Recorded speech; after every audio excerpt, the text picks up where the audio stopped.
Do you garden in high heat? I do, all summer long. And for the last 4 weeks, we've had a record heat wave, 100 to 115 degrees Fahrenheit, every single day. Woo! Hi, I'm Kim in Northern California Zone 9B, and in today's video, we're going to talk about 6 easy ways to help your plants thrive despite the heat.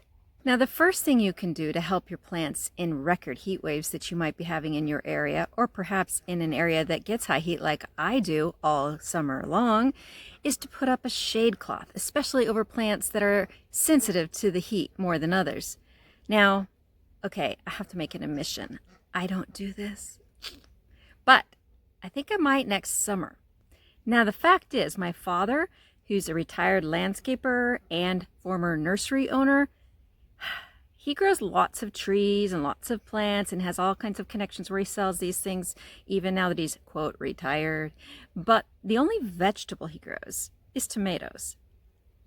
And he grows hundreds, thousands, I'm kind of prone to exaggerating, so I'd even say millions, of tomatoes. And he only grows the big ones. You know, I grow mostly cherry tomatoes, probably a third because I love the taste, and there's so many varieties, and they're also good. And a third because they're quicker. They come to fruition much sooner. And another third because, let's face it, they're easier. You don't face all of the things like blossom end rot and fungal diseases and just all the stuff that attacks big tomatoes. Ooh, tomato hornworms, for instance. See, here, I haven't seen a tomato hornworm in 7 years. And that's the entire time I've been here.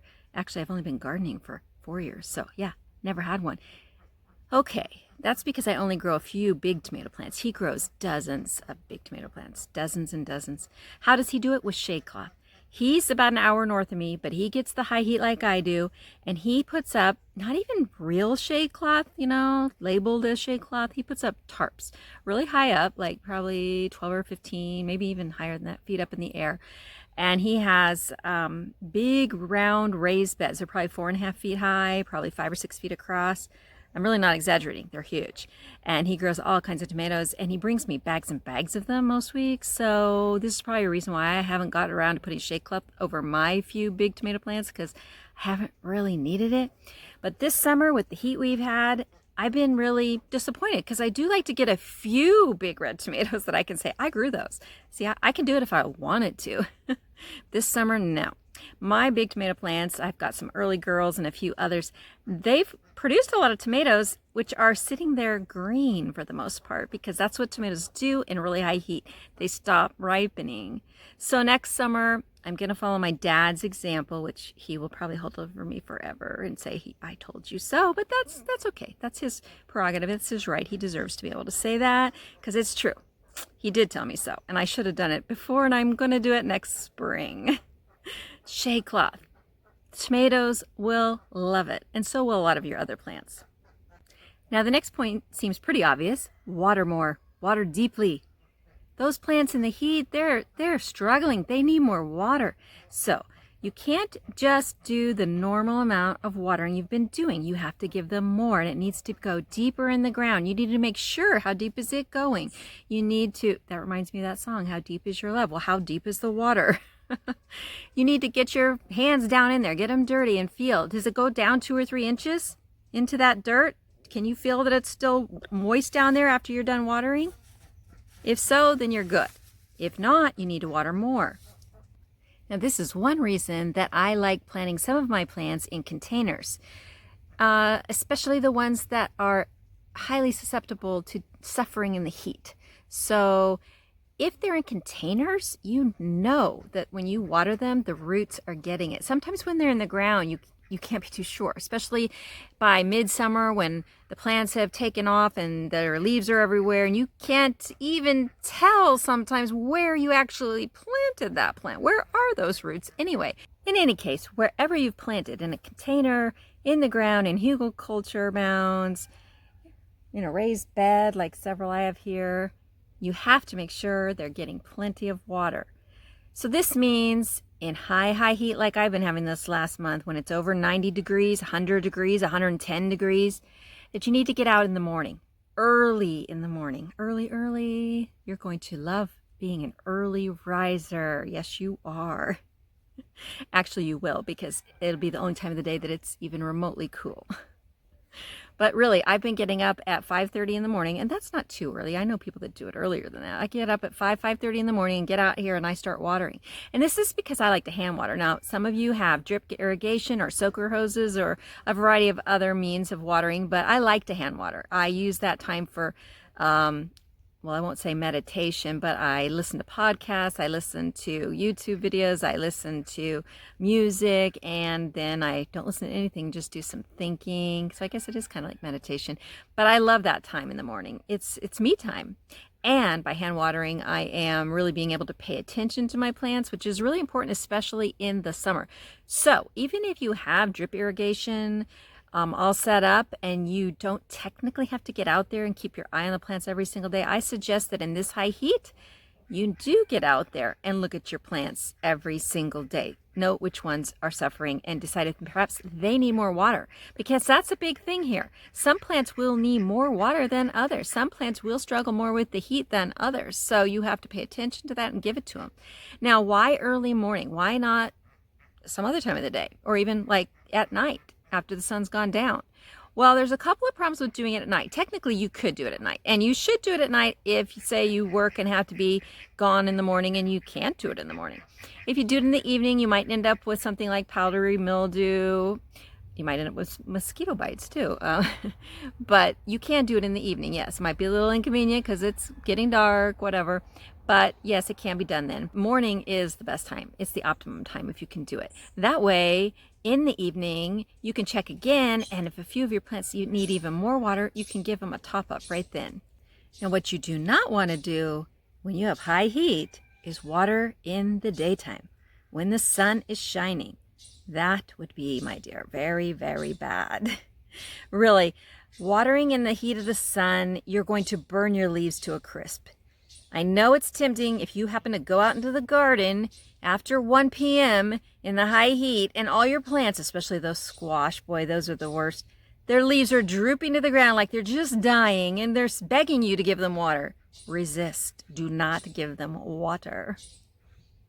Okay, if you didn't water that morning and you didn't water the evening before and you're really afraid they might die if you don't give them water, then you can give them water. But then I want you to lay that hose on the ground right at the roots and water on very low volume. You do not want to get any leaves wet. So if at all possible, avoid the heat of the day to water. Just bad news. You'll be sorry. They'll just fry. You might be wondering why it's not blazing sun here. I'm talking about the heat wave we've been having. Here I am in Northern California. Where's the sun? Well, if you've been following the news at all, here it is August 23rd, and we've been having some fires.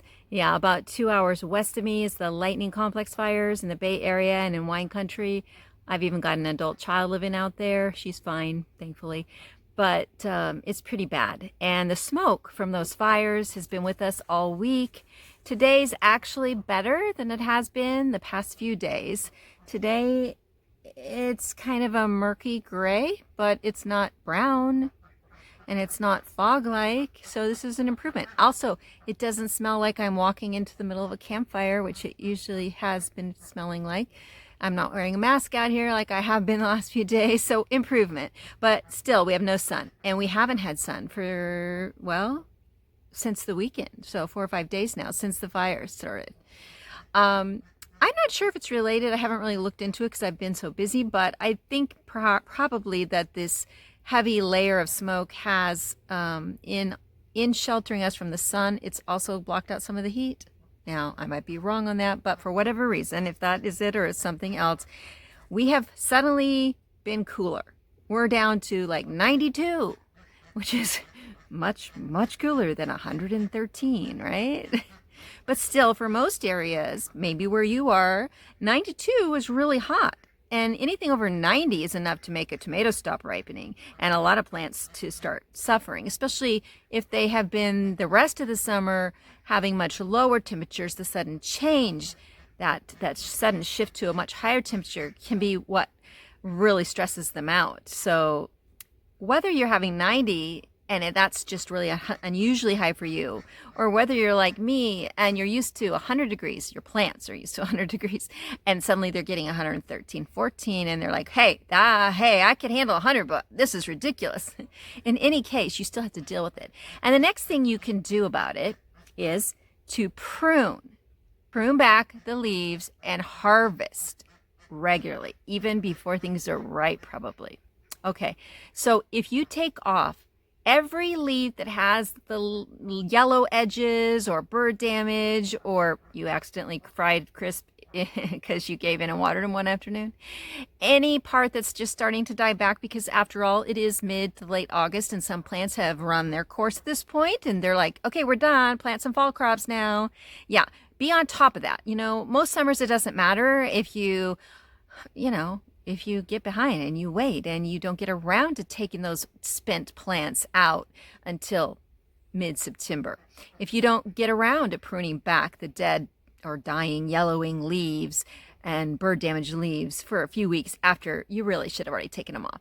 But when you're in a summer where you're getting a lot of high heat, doing this regularly, if you're on top of it, and every single day when you're watering, if you prune off every leaf that is really not serving the plant, that the plant is struggling to support, then you're giving the plant more energy to support its healthy leaves. You're giving the plant more energy to do what it needs to do to survive the heat wave. And the same goes for taking off fruit, whether really ripe or almost ripe. Hey, this is the time to be a little aggressive and take those fruits off right before they're ripe. Don't wait for them to get, the perfect stage of ripeness. For that matter, you know what usually happens when you do that. The birds usually come. The birds know when they're ripe too, So take them off a day or two before that. Your plants will thank you, because then they can devote all that energy they were devoting to supporting that fruit into supporting themselves, their leaves, during this heat wave. The fourth thing you can do, the fourth easy way to beat the heat with your plants and help them thrive, is strategic planting. Now, this covers several different things. For instance, you can plant some of your vegetables that need just a little extra shade under tall plants or trees even. So I have red Malabar spinach, and I have cherry tomatoes, and I have green nutmeg melons, all growing under an apple tree. And that apple tree is young, so it's not huge, but it provides filtered sunlight throughout the day to these plants, and that's been perfect. They haven't struggled one bit, not one day in this summer heat wave, not even on the hottest days. Now, another method of strategic planting is to plant some taller plants around your normal shorter vegetable plants. For instance, I have some amaranth plants, which are gorgeous crimson grain plants. I just grow them for the look. I'm not going to harvest the grain, but they're so beautiful. But they grow tall. They really do. And that height can shade squash plants planted underneath them. Of course, some people still plant the Three Sisters method with the corn growing tall, the beans vining up, and the squash at the base. It's the same principle. Have those taller plants there that can shade the squash and the lower plants when that heat kicks in high in midsummer. Now, another method of strategic planting is to think about where on your property you have different microclimates. Where does the sun hit at different times of the day?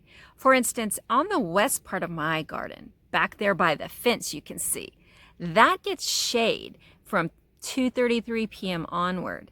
So even though it gets full sun all day from, sunrise until that point, it gets a break come 2:33 p.m. So I've noticed that the plants that are planted back there are doing much better than the plants that are planted down lower that don't get a break all day long. So if you have plants that could benefit from some extra shade, that's what you need to do. Find some place on your property, in your yard, that gets a little natural shade, whether from a tree like mine get from, you can see those big non-fruiting mulberry trees back there, or from a fence or a building. My chicken coop provides a little shade to one area here to my left. So you need to observe your land, observe your garden area, and actually take notes. What time of day, what month of the year do you get shade and where? And then next year you can plant accordingly. And the last method of strategic planting would be to plant closely together. Now, I know all those seed packets and those little plastic tags you get if you buy your vegetables as starts at the store, they all say, plant 12 to 18 inches apart. But you don't need to do that. You really don't. Trust me, and trust everyone else that has gone against those rules as they've experimented. If you actually plant closer together, your plants will do two things. First of all, they're going to block out weeds from growing, which is, hey, that's a win-win for you, huh? And then secondly, in relation to the surviving the heat, they're going to provide shade for each other. And it really does help. I've seen that over and over again in my garden. Although I didn't plant them that way with that reason in mind, it definitely has benefited them. Another easy way you can help your plants thrive despite the high heat is to use mulch. Now, you can put this mulch on right when you plant the plants, or you can put it on later as they grow up and as you see where they're going to, actually spread out and which ones are going to shade each other out. You can decide when to put the mulch on, but get it on before that high heat hits because boy, does it help them then. Now, what should you use for mulch? Well, you can use so many different things. I happen to use straw because I have a lot of that available, whether from my sheep bedding. Well, I can't really call it bedding. What it is, sheep, and probably goats too, but I don't have goats. Sheep, they eat their hay. And, there's just all this straw that's not really that appealing to them, and it ends up on the ground. Lots and lots of straw. So that straw comes over here and goes in my garden beds. It just so happens it has the benefit of some sheep manure in it, and sheep manure happens to be a coal manure, so I can use it right directly in my garden. I don't need to let it rot like chicken manure. So anyway, straw is great, and you can just get bales of straw pretty inexpensively at most stores, hardware stores, Tractor Supply, Home Depot. Well, actually, I don't know Home Depot does carry that anymore. You'll have to check around. But you can get straw pretty inexpensively. But really, if you want to go totally cheap, you can use cardboard. You can use rotting leaves. That's a great one. It's building up your soil as it mulches. Wood chips, that's another fantastic one. Now, I'm not talking about the wood chips you would get in a bag at the store that often have chemicals and paint in them. You don't want that at all. But natural wood chips, you can get those for free. Yes, you can. Just follow down an arborist going down the road and ask him to deliver to you or call one up. That might be easier, but I've done the first. Yeah. But wood chips that you get from an arborist are going to contain the leaves and twigs all chopped up, not just wood. And those are really healthy for your soil. They'll break down great. But meanwhile, they can be a great mulch for your garden, blocking out the sun, keeping the water in the soil, preventing it from evaporating too quickly, just insulating your soil and therefore your plants from that high heat. And they will thank you for it. Now, the sixth and final easy way you can help your plants thrive is a successive planting mindset. Now, this is twofold. Firstly, you can have successive planting throughout the summer, especially in areas like mine that are high heat all summer. You usually have a longer summer growing season anyway. And if that's the case, you do not have to plant all your tomatoes and all your squash and all your anything at the same time. You can plant some of them at the very beginning out in the garden in April. You can plant some more a few weeks later and some more a few weeks after that. And this prevents you from having an all-in-one kind of approach to things. You don't have to feel like it's all or nothing. It's all at once. And if that plant dies, oh no, what am I going to do? Now I don't have any of that. No, because you have some more coming on that you planted 3 weeks after the first batch. And if those don't do well, you have some more coming on that you planted 3 weeks after that batch.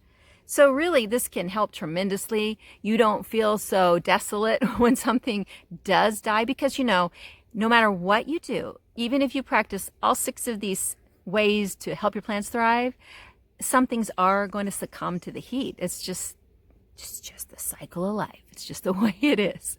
But it doesn't have to devastate you if you have more than one planted, if you have more of them at different stages. So when I do a garden tour, often I will have plants that are, obviously in full swing, producing gloriously. And then I have others that look like I just planted them last week. And that's because I maybe did just plant them last week, because I do that on purpose so that I always have plants at different stages.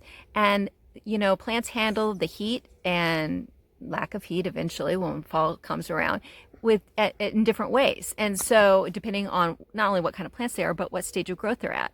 So yes, a successive mindset when it comes to planting and growing, especially in high heat areas or areas that are prone to heat waves occasionally, is a really good thing to have, because you won't be so set on having that one bed do really well, and then when that one bed fails, being desolate because there's nothing else. You have no other tomato plants. No, you have others growing, coming on, and by the time they hit the stage where they need to ripen their tomatoes, it won't be 110 degrees or 100 or even 90, which is enough to stop tomatoes from ripening.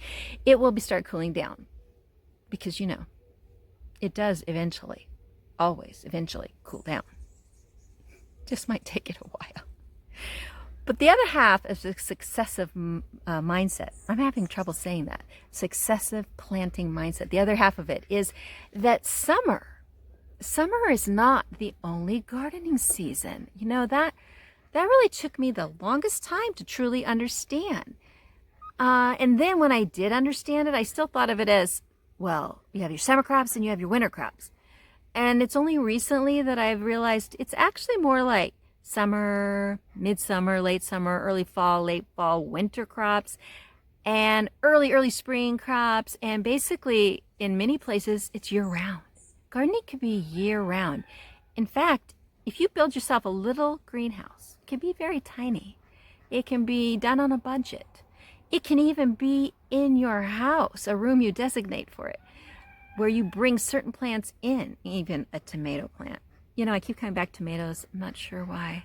I think because we all love tomatoes, right?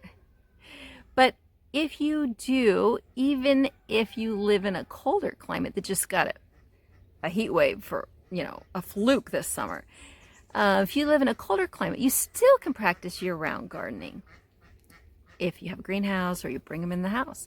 And if you live in a moderate or hot climate like I do, you can approach gardening completely differently than the way we commercially have been told to approach it. I mean, think about the big box stores.